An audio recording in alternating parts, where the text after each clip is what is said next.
Welcome to this podcast is making me thirsty, the number one destination for Seinfeld fans. It's episode 99. Today's guest is a stand-up comedian and actor whose career has spanned 6 decades. We've seen him in Larry David's film Sour Grapes, Curb Your Enthusiasm, Everyone Loves Raymond, Mad About You, My Wife and Kids, Men of a Certain Age, and of course he played Elaine's co-worker Michael in several Seinfeld episodes in season 5, including The Opposite and The Fire. Please welcome Hiram Kasten. Hiram, thanks for joining us. Thank you, Tony. I like how you began with the worst bomb of Larry's career. You opened with Sour Grapes. Of all these things that I have, he says Sour Grapes. I went to the screening of that, and I had to think of something to say when I shake his hand walking out, because it was horrifying, the film. And I just said, this would be funny in France. And he liked that. He bought that. Well, we were gonna introduce you as a famous star of Saved by the Bell, but we went with the Larry. Yes, I still get residuals, so they're still good. Saved by the Bell. So they're dropping like flies. These people. Crazy. Oh, it's terrible. They're all dying. So take us. We've been talking for like a half hour already, but Hiram, take us back. All right. We talked about you were on 3 episodes of Seinfeld. Yes, season 5. Season 5, which our opinion, season 3 and 5 are probably the 2 best of the run. Oh, good. In our opinion. So take us back. The Masseuse, The Fire, and The Opposite. I think what's unique about those 3 are, one was written by Peter Melman, The Fire by Larry Charles, and then The Opposite, for the most part, Larry David with Andy Cohen, kind of Cohen's idea. But kind of take us episode by episode. First off, how did you get the part? I mean, I'm happy to say I did not have to audition. They knew me from the world of comedy, where they all started too. So, we're talking about. Did I lose you? Can you hear me? Yeah, we got you. Okay. It's Larry David was a comic, and you've heard about how he was as a comic, if you've researched him. And I was an MC at Catch a Rising Star.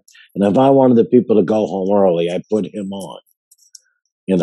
So it's kind of, this is why I didn't tell them I'm on this, because I tell the truth. You're going to get the whole story from me.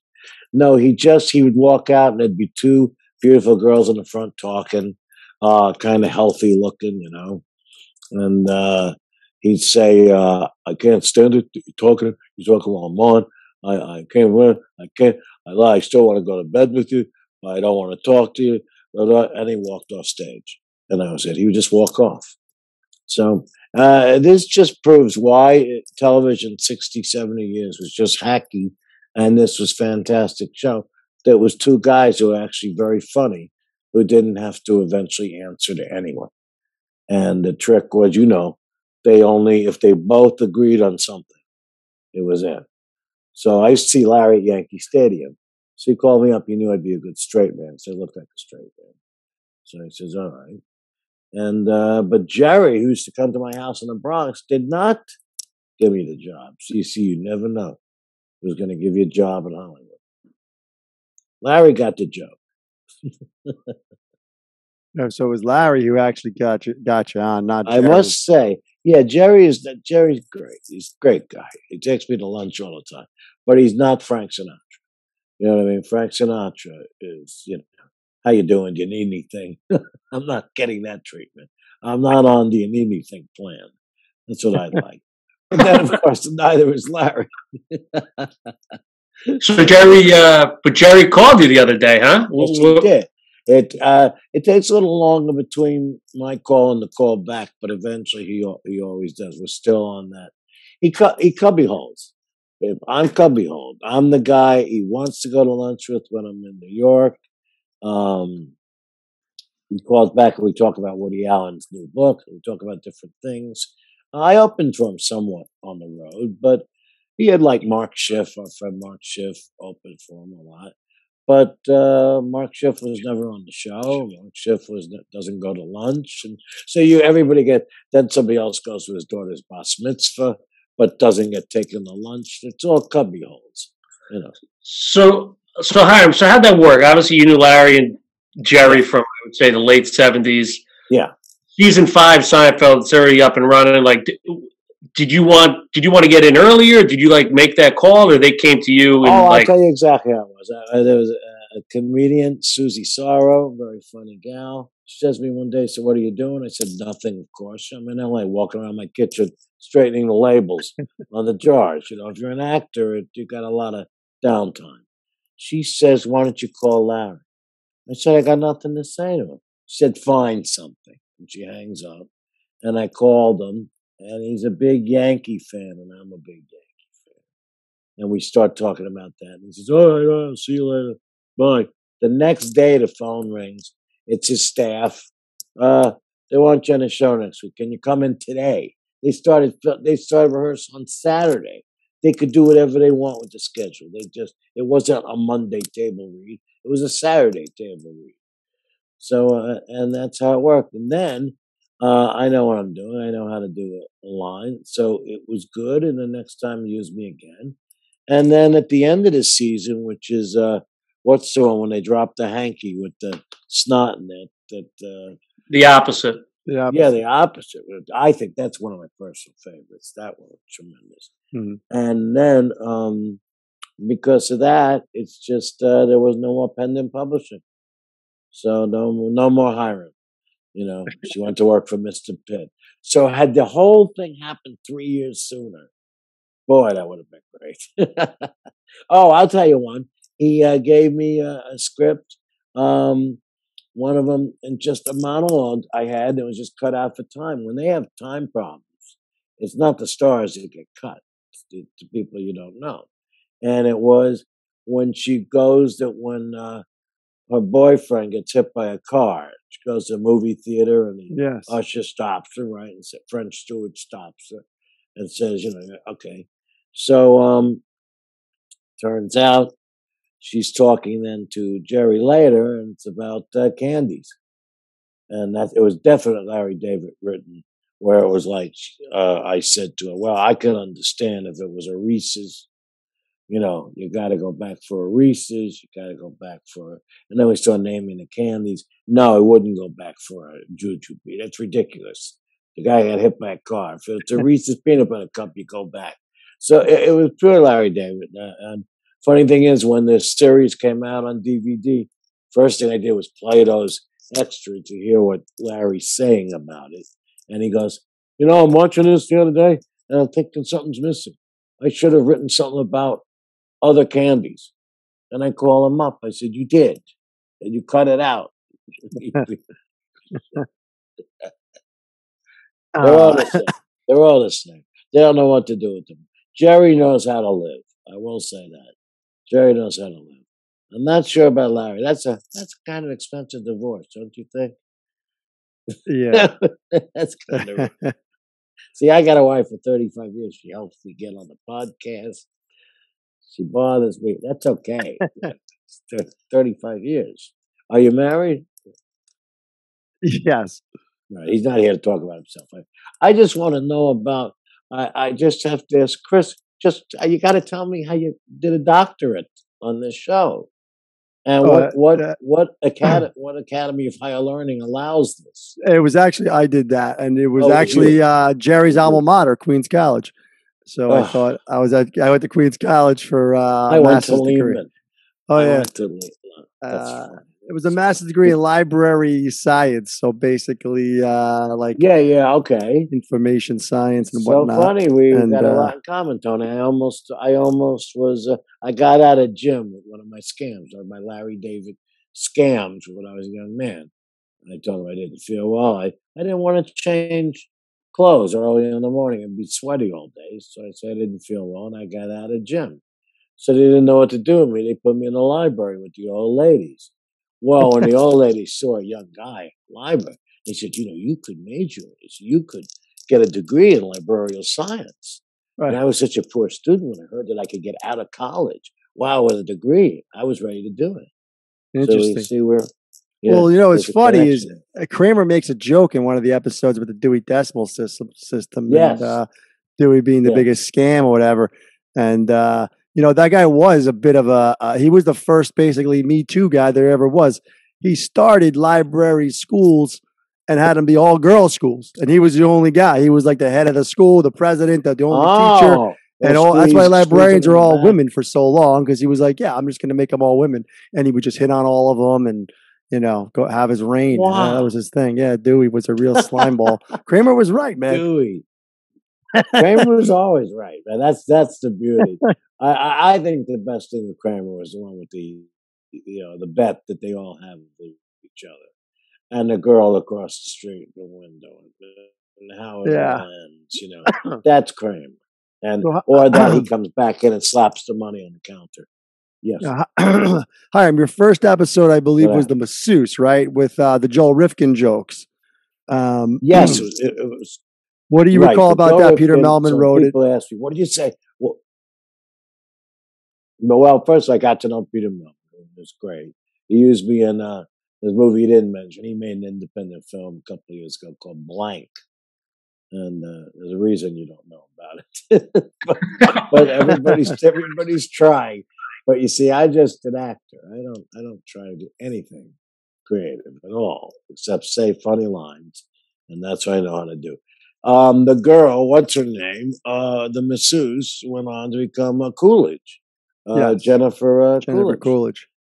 This must have been her last part, playing somewhat pretty girl, not funny. And then she moved over to Found the Funny and got a whole new career. Yeah, the Christopher Guest movies and everything, yeah. Oh, yeah. And then your weight could go, if it's comedy, you can get a little bigger, but it's hard for women, He's laughing. Well, Dewey understood. Dewey Decimal, he understood. And he'd call them by that. He'd say 3.1, come here. I'll meet you in the back. No, I don't know that. I remember reading Sammy Davis's autobiography at junior high school in my cutting gym in the library class. Well, it was great. Yeah, I could have majored in that too, but write a paper? Hey, I went to Lehman College, so I'm not making fun of Queens College. But both of us should have gone to Bronx Community College, and I think that would have been Jeez. Lehman's a hell of a school. So the masseuse was kind of you had Jennifer Coolidge, Lisa Edelstein. I mean, your friend. That's the first time I saw Edelstein. First time I met my friend, the other Lisa. Edelstein, I knew instantly. You look and you go, wow, this is a type. She's attractive, but she's got all the hair and she's ethnic and she's going to do well. So who walks up to her? Jerry Seinfeld's manager, George Shapiro, who's kind of a little guy, talks like that. They don't make millions because they're good looking, they know how to put a shiv in somebody's back or something, And he goes, he just walk up to her and he just go, yeah, you're great. You're great. You're going to be great. You're going to be a big star. He called her everything except a client. And he walked away. And she looked at me, she says, who the hell is he? I said, he cuts locks in the back. Don't listen to him. So we had that. She was great. A lot of fun to be with. Peter Melman, a very funny man. Now he could be listening in. I gotta watch this. Peter, I love you wherever you are. But yeah, Peter doesn't like that the world doesn't owe him enough props for yada yada yada. That is a damn honest, just the most honest thing you hear on this podcast. I saw him at a party once just sounding off. He goes, yeah, it was on the front page of the New York Post the other day, something with the Mets and the Mets, yada, yada, yada. I wrote yada, yada, yada. I said, no. You've done all right with it. You did good. He wants everyone to know that it's him. Yeah. Well, hey, just like you're walking around Western New York and everybody's coming up to you talking Seinfeld, right? Oh, that's tremendous. It's just great. Well, my wife bought the biggest house in town. Very nice for a retired actor. Up on the top of the hill, we have gables, and porticos, instead of porches. It looks like the White House. And I'm out there when the weather's nice, which is not now. And I'm out there and people are honking when they go by. And they go, he's on Seinfeld. He was just always. And then there's one guy in town who runs a furniture shop, and he keeps his phone queued up to the scene from with Rifkin. Joe Rifka, the first episode, and he just goes, he was on Seinfeld, and he whips the thing out. The fact that it's 25 to 30 years ago doesn't seem to dissuade this guy from doing that with people who don't know what he's doing. It's a small thing. It's a phone. I don't look exactly like what I did 25 or 30 years ago. They have no idea. It doesn't matter. He wants to be known as the friend of the guy who's on Seinfeld. So yes, it sounds. This would be footnotes in your paper. Yeah, and then the second episode, the fire with Leanne Cox as Toby. You know, we talked to her. She's a lot of fun. Great actress. What do you recall about that episode where you you guys had a lot of fun? It seemed like in that episode with Elaine and Toby running around with the toe off and everything else. Well, is beautifully done when everything is all set in the toe, or as Kramer said, the little guy is back in place at the end of the line. Yeah. When they come into the office, following her in, and Elaine is there, standing up behind her desk, and they purposely put a lot of files and things on her desk because we know what's going to happen. You don't know yet. Everybody comes in to start just quelling over this girl. Toe, are you all right? And I said, Toby, is there anything we could do for you? We're friends. Toby, let us know what we can do. And by the way, Lisa, in that, it said jabber, in the script. So people start talking, but in between the jabber, I actually had a line. The line was, we're friends. What can I do for you? And I had to really suck it in. Show business is a tough business. I had to suck it in. I said, director, excuse me, I have a line here. Oh, yeah. Oh, no, let him say his line. So, those lines are a little spare, for me and Seinfeld. I got to get them all in.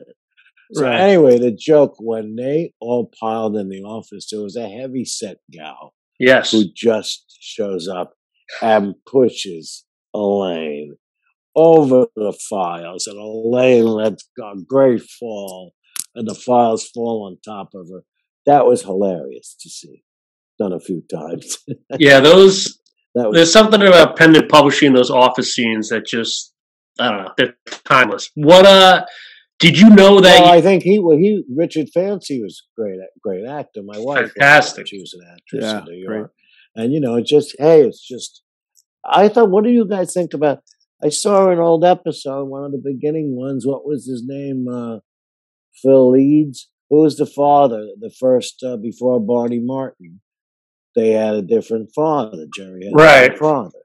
Yeah, and same with the Leeds, I think. Yep, and same with the Costanzas. I mean, at least there was a precedent for everything, and when you're an actor, you learn this. Whenever they tell you, "I can't have you on," I had you on last year. Bullshit. Okay, he's the creator of this show. He's the executive producer of the show. If he wants you on every day, talking to his mother, he can have it. The show's a hit. It's Thursday night. It's a big friggin' hit. Okay, if he wants it again, I did Curb also, the baptism for those keeping score, and I called him up about 2 a year later. I said, "You're always fighting with Jewish people," and there he says, "How about another shot in the merry-go-round?" He goes, I used you last year." No good. That's not a good answer from an executive producer. Nope. So then he did a play on Broadway a couple of years ago. Yeah, I saw it. So I went to my personal Rolodex, found his home number. I got numbers you wouldn't believe it. And I said, listen, that's, I want to read from one of them. I could read your line. Oh, yeah, whatever. And then I get down there and, you turn around one day and they think everything is too old. You're too old to be the doctor. Why? It's not even a sitcom. It's a stage play. I look like a doddering old man. I'm slim. I'm a nice looking guy. No. Anyway, Larry didn't like doing the theater. Did you read that? He didn't like doing Broadway. He said, I like the Army too, but I wouldn't go back and do it again for 2 years. That was his answer. So you said Melman, great as well. Larry Charles was fascinating. Right, he wrote The Fire, yeah. yeah, he was like a professor of comedy to me. He took me into his office and showed me all those little Samuel French plays that actors have. He had all the little vaudeville sketches and things. They'd published them. You could get not just Who's on First, but anything, Flugel Street, any of those things from that era, you could buy. And he just had a whole line up there over his desk of that. He loved that stuff, but he was great. He could see things. He really could see things good. Well, that thing about with the early episode where it's a dream sequence where they come in with guns and Jerry gets shot in the back. Yeah, remember? What episode is that? The library? The cable episode. What's the baby shower? But it's the cable episode. Yeah, Jerry gets illegal cable. Yeah, Jerry gets shot. Yeah. Yeah, Larry Charles was saying how odd that is for a sitcom. That it's unbelievably odd, and yet they were able to have that in. By that point, anything clever. The agreement with Larry and Jerry was they have to both agree to it. If Larry and Jerry say yes, it goes on. If one of them says, I don't like this guy, he doesn't go. It has to be the two of them believing in it completely. Looks like it worked. I think it worked pretty well. So, Hiram, season 5, did you know you were going to be in 3 episodes, or did they just bring in the first one? It went so well? As it goes. Well, first of all, it was great. It was like on my birthday when they got it done. Then I said to my agent, real do-nothing agent, and I said, hey, how'd you get me on Seinfeld? She says, I made a few calls. He didn't do anything. You understand? It doesn't work like that. I made a few calls. They're great. Okay, that was on my birthday, and then just get another call, and that's why I say if it just started 3 years earlier, it would have been great. It would have just been, every few weeks I'd be independent publishing, and not a bad thing with the residuals and whatnot. And also, it's just everybody in the industry was watching by that point Thursday night. By season 5, you said 3 and 5, which I thought was interesting. I would have said 4 and 5. It was growing. It was growing. Yeah, it just really was. There's some episodes I can't even look at from the beginning early on, but they really had to find its way. But thank God they let it find its way. That I always think of that waitress who was in the first one and then never seen again. And I thought, well, that's like a Pete Best story, It's like she sits around and says, yeah, well, I was in the first Seinfeld. People go away, Right. Hiram, I know most of your scenes were with Julia, at Pendant over there, but curious what your interactions were like with all with Julia.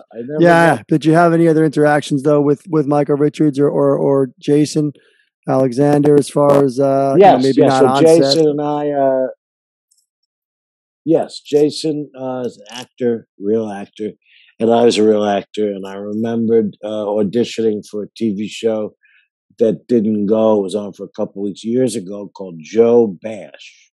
You hear that? It was a cop show written by Danny Arnold, who did Miller,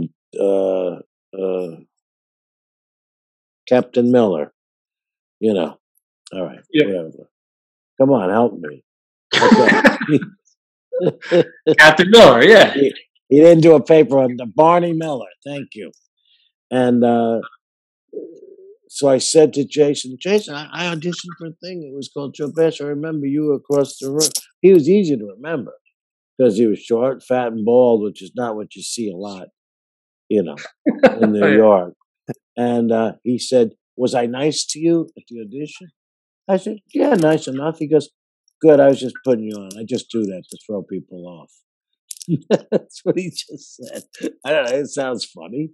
And he said he's a very nice guy, a very funny guy. And the only one who was not open was Kramer, was Michael Richards.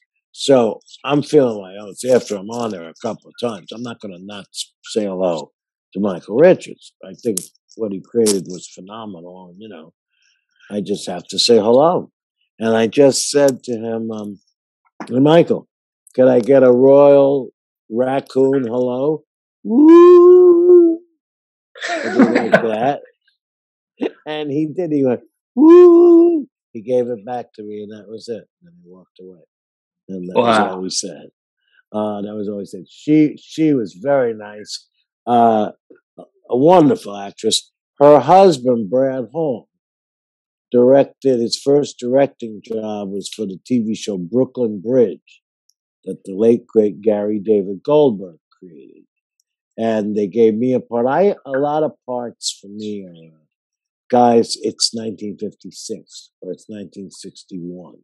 The way I talk, the way I dress, the way I smoke, the way I drink, it doesn't look like a guy putting it on. It looks like it's real, you know. Right. So if they slick my hair a little, I get the part. So she just said, right before I walked in the door, just we run through it once, she said, did you play the comedian in Brooklyn Bridge? Said, oh, you were very good. And Jerry was sitting on the edge of the desk. He wants to see everything. I'm his own friend. He wanted to see how I'm going to walk in. I'm going to make a fool of myself or something. You know. So it was great. We had a nice laugh. It was a nice moment. Jerry looked at me and we started to laugh. When we started in comedy around 1978, he said to me, "What are your goals?" Because he was goal oriented, and I wasn't. Mine was to get girls and and tell jokes, in that order. And he said to me, what do you have in mind? And I said, all I want is sitcoms. I want to walk through a door, do a take, and walk out. That's my goal in life. And when he sat at the end of the desk and he saw me waiting to walk through the door, it connected that we had that conversation years earlier. And it was a big laugh between us, sort of a private laugh. Wow. It was nice. Yeah, and you had one of those quick takes in the final episode, the opposite, when Siobhan Fallon walked in, right, into the office, and she kind of blew you off, if you remember that scene. Oh yes. Oh, listen, that's where I got cut. That's that's how I was wondering because it was kind of like, am I there? Yeah, am I there? And what's great is I picked up a coffee cup. A coffee cup in my hand, and I had some hard shoes on when I walked out of the scene. You couldn't cut that out, and she's a great ad-libber too. So we just walked by and just went, "Hi." She went, "Please." Yeah, that's pretty funny. So now he couldn't cut it out. So that was another. But right before that would have been about the peanut butter cups. Oh man, that's it. Very good eye. You're right, because it doesn't make any sense. Why am I? Just that. Please. To be there. So wear hard shoes. Hard shoes.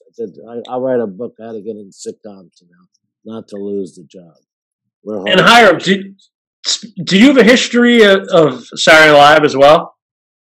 Not a big history. No, that goes back. That's the beginning of my resume. That was kind of like, I call it an extra part. Bill Murray was coming back for the first time to be a host. And they came up with a sketch idea. Ivan Boesky, remember that name? Yeah. White collar criminal. So that he was going to do that singer character that Murray does, performing at a white collar jail. And Paul Schaefer was still doing the piano. And I was just sitting there with the other white guys. It was pretty fun. Just hopping back to Seinfeld, it's incredible the dynamic the relationship you have with both Larry and Jerry. They're Jerry. What's that? Together they're Jerry. Yeah. It's funny. Obviously, they approached Jerry similar to season 4 in the show of Seinfeld. Show within itself. But I'm just curious, did you see them a lot together? Were they as tight as we thought Jerry and George were on the show? Or was just Larry the right guy? No, after hours. After they each did their set at Catch a Rising Star, and we're all at the bar drinking. Some are looking for girls. some are talking comedy. Everyone's talking comedy. I mean, that's why I got to know Gilbert Gottfried. I couldn't believe what he sounded like off stage. He was just a connoisseur of comedy, and he was talking about Abbott and Costello, and we're analyzing how Who's on First is done. You would never know he's this crazy man, you know. Of course, he got married and has kids, so it just goes to show you, you know, there ought to be a law. But then they would go out to the Green Kitchen. You must have heard comics talk about the diner across the street from Yep. Catch a Rising Star. And that's where it first was broached. It wasn't really at the bar. It was just, Jerry just said, I got an NBC talk to me about they want me to put something together. And I don't know what to do. I don't know what he goes, let's take a walk. And they walked to the other corner where it was a Korean grocery. All that stuff is true. And they made fun of all the little items that were near the register. You know, no name Fig Newtons, you know, 5 Fig Newtons in a saran wrap thing. You know, who would buy that? And Larry did say this is what the show should be about. Just comics talking. Now initially they didn't trick NBC, but they pushed it a little bit away from where it really was to go, which was that opening monologue thing was going to be on a set subject.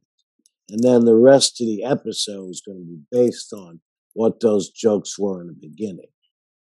Right. And then as soon as they can get away from that, they did. Right. Now, I know you also, I believe, speaking of Seinfeld alum and comedians, what was the relationship with Carol Leifer? Weren't you in something? Well, with I didn't her go to bed with her, which separates. Hey, yo, we're not. No, I didn't. You can let us know whatever you want. I just was asking. I figured you worked with her a couple of times, right? No, we did it. We did a noon show at Seton Hall University. A noon. You know how bad that is? Yeah, that's to a rough go to the crowd. Port Authority and get on a bus and ask, how do I get to Seton Hall, New Jersey? All right. We're going to take this bus and get off, and we walk in the cafeteria. And then all you have is 3 Chinese kids doing their homework. Is this around the 80s? No, this would be 79. Okay. 3 Chinese kids doing their homework, you know, at a lunch table. That's a hell gig, huh? No. My daughter would say I was being racist. You want to talk about woke? I got a 27-year-old daughter. I can't say anything anymore. I just saw a tape yesterday of Bill Dana, you know, Jose Jimenez at the height of his fame. It was hilarious. Steve Allen is there screaming. And the guy, his whole career is gone. It's like Vaughn Meter. You know, one day it just ends. But what did Lenny Bruce say? They had to dig two graves, one for the president, one for Vaughn Meter. Are these references before your time? Thank you. I think Chris. No, Lenny Bruce, of course. Yeah, I know. Just wait. So it's Vaughn Meter. So what, Hiram? What you open with at Seton Hall, 1979? Hello. You do a lot of that. And I was always like Milton Berle. You know, I was always like, my job is to make these people laugh. I don't care what jokes they say, if they're dirty, if they're stolen, if they're old. I'm saying anything to get a laugh. There wasn't much. It was just, I don't know what we got. We probably each got $50 to get on a bus and go to New Jersey in 1979. But we didn't work during the day. So that was work. That's what you worked for the day. You made $50 that day. And what did you see in Leifer? Did you see, like, I mean, obviously you saw something special in Jerry, and I did not see the ambition that Carol has. She truly gets a hold of something. She doesn't let go. You know, she had a show on one of those little channels, the one with the frog, or what was those little channels? WB. Yeah. And I had a friend who was a writer in the room, and he was pushing for me to guest star on it because she was running an optician store in Miami Beach. Hello, you know, and somebody said, "Well, what about Hiram as the competition across the street?" She went, "Yeah. I'll think about that." You know? No.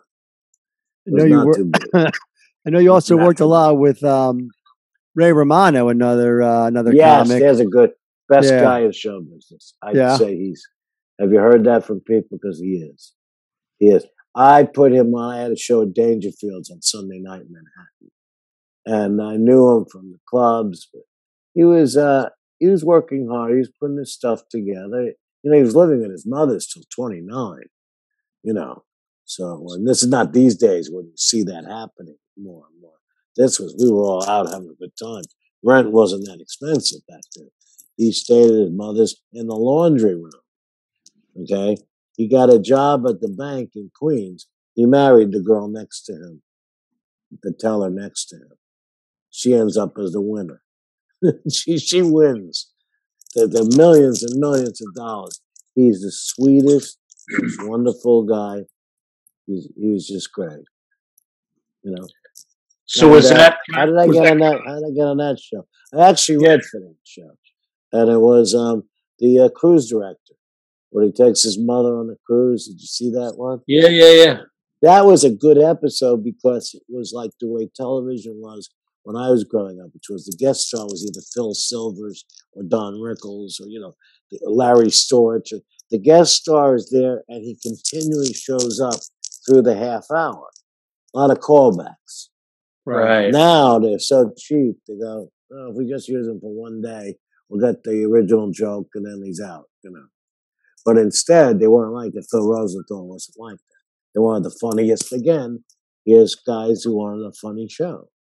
If you really just want funny, those are the people you want to work for. And I came in and I just... they gave you a tag to wear because I had to park the car across from Forest Lawn, up a hill from Warner Brothers. And it was a very rare rainy day in LA. And I got I'm all fixed up for my audition. Right. And I come in the rain. So they open the door. They go, Hiram Castor. That's what they do at the audition. I just go, thank you for the parking pass in Van Nuys. Big laugh. Oh, wear hard shoes, open with a laugh. That's number 2, open with a laugh. And but as well as I knew Ray and Steve Scroven, who wrote it, wonderful guy. Seinfeld guy as well. That's right. He's one of the guys too. That's right. Now but the Raymond crowd called that the job no one ever leaves. Writing for Raymond was the one that's 11 years or. The one nobody ever leaves. That's what they tell me.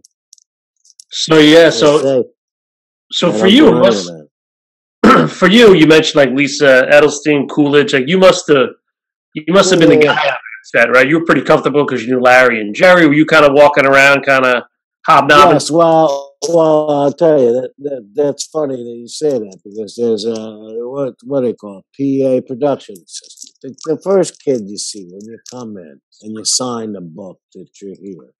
The first one was Sheldon Leonard's grandson. So you're really connected. If you got that job, you're a kid and you got that job. You know somebody. And his personality was lacking, and it just said something. My internet thing is going bluey. Can you see me all right? Yeah, it's choppy a little bit. We'll pull through. A little choppy. All right. I'm gonna go on. All right, that's right. So this guy thought he was a real important guy. This production assistant at Seinfeld. I don't know. Seinfeld's the biggest production assistant.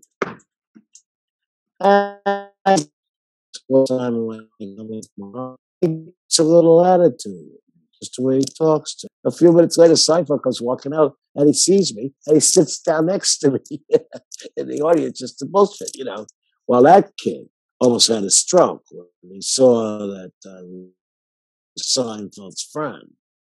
Then he tried to be nice to me, but I said, it's too late to make up. But the one with the tickets for the Giant game, the same one with Rifkin. The first one with Joe Rifkin. Right. Kramer goes to get the tickets. That guy was funny too. The guy who wouldn't give him the tickets, who had the funny hair. Yeah, he was great. How about tomorrow? I'm not doing anything tomorrow. He did very well with that. Yeah, we froze. We're frozen a little bit, Hiram, here. Yeah, but I understand. Well, I'm up near Buffalo. I'm freezing too. Well, let me tell you, we're doing very well. This is our winter home. Yeah. Winter home in Buffalo. And it takes him a little. He's a little slow. He writes the good papers. The doctorate's a little slow on the uptake. Okay, good. That's on mute. So Hiram, yes. Before we let you go, you said you're a big Yankee fan. Who's your all-time favorite Yankee? I'm assuming you were late '60s, early '70s. Well, it was Mickey Mantle, of course. I was old enough to. People go, "Did you go to the old stadium?" I go, "You mean the old stadium?" When I first went to Yankee Stadium, the monuments were on the field. Yeah. The field, and Mantle was there too. And I just sat in the bleachers, and they won't feel fair territory. Nobody believes that today. And I just saw a big man with a 7 on his back, and there was Idlewood. And then, as I got older, it was Jeter, who's truly a hero to me. I mean, I'm one of those people that after Jeter retired, I don't think I watched a Yankee game for 2 years. It was like, he just. Yeah, how do you explain that tossing the ball near home plate? He's a shortstop, but he's backing up the catchers. How do you explain that? It's cosmic. He just was, I'm a Yankee fan. Hell of a play. Well, Hiram, this was a blast, man. We appreciate all the stories. We're glad you're a Yankee fan, and hoping you stay warm in your winter home up there in Western New York. Buffalo. I got that from Milton Berle. He says, Buffalo, remember, say this, winter home. It's our winter. They grab your wrist, these old guys. They grab your wrist. You get it? Winter home. Winter home in Buffalo. Yes, Milton, I hear you. Winter home in Buffalo. Okay. And, but the Bronx will always be in my heart. That's the Spaldings and the stickball and all that stuff. And I could walk to Yankee Stadium from where I grew up. So that can't beat that. Wow. No, that was pretty special. Yeah. Wow. And listen, the other thing is the sitcoms, what we're talking about now. I'm very happy that I got Seinfeld, but it was all I ever wanted in life was to be on television and to do this kind of work. So I'm very, I feel very blessed. Incredible career. Just that it just happened. That it's there. I grew up under an elevated train. My father was a butcher. There was no show business in the family. So it was good. Funny's funny, and relationships matter. So you make sure you tell Jerry about us, all right? Well, I didn't know you'd want it. With him, it's a wild card. Jerry's a wild card. It could be who told him they could do a show. What's going on? Yeah, all good. And just remember, he doesn't like fat people. He doesn't like fat people. If you're going to meet him, drop a few pounds. Oh, man. Listen, by the way, he takes you out to lunch, and there's no pretending, it's my turn. But you make that move like you go into your pocket. Right. Jerry just looks at you like that. Don't even try it. Right. Don't even try it. And the last time we went out for breakfast somewhere, the check came to $55. He just put 100 down the plate. 100. Because the waiter didn't bother. That's the key. More important than the shoes. If you're a waiter and you're waiting on Jerry, just give him a nod, bring him what he wants, nod again, back away. You're getting 100% tip. There you go. It's good advice right there. I'm loaded. Well, it's my pleasure doing this too, fellas. Thank you. Thank you for waiting to figure out how to do it. So much fun. Thanks a lot, Hiram. Thank you. You have a great night. Okay, you too. And our best to your wife. Oh, yeah, well, without her, Still be trying to figure it out. I use Right. an abacus to do my checkbook. Okay. Thank you, Harry. Thanks, Thank you.